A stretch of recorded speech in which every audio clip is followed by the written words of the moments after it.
நான் வந்து சில ரெசிபீஸ்லாம் ட்ரை பண்ணியிருக்கேன் யூடியூப்ல பார்த்து.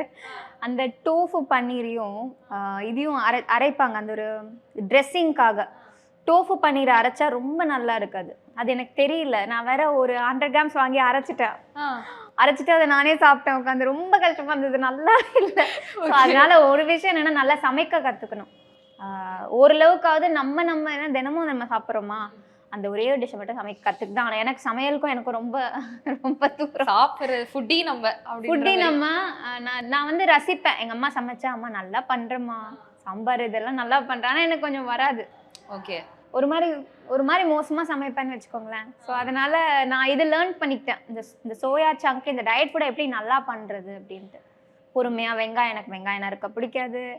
ஒரே கண்ணெல்லாம் தண்ணி வரும். தினமும் யார் வெங்காயம், என்ன வாழ்க்கை இது? நான் பாட்டுக்கு எங்கள் அம்மா பண்ணுற சாம்பாரை சாப்பிட்டு நிம்மதியாக இருப்பேன் அப்படின்னு சம்டைம்ஸ் தோணும். ஓகே. புரட்சி தமிழரின் எழுச்சி பயணம். மக்களை காப்போம், தமிழகத்தை மீட்போம்.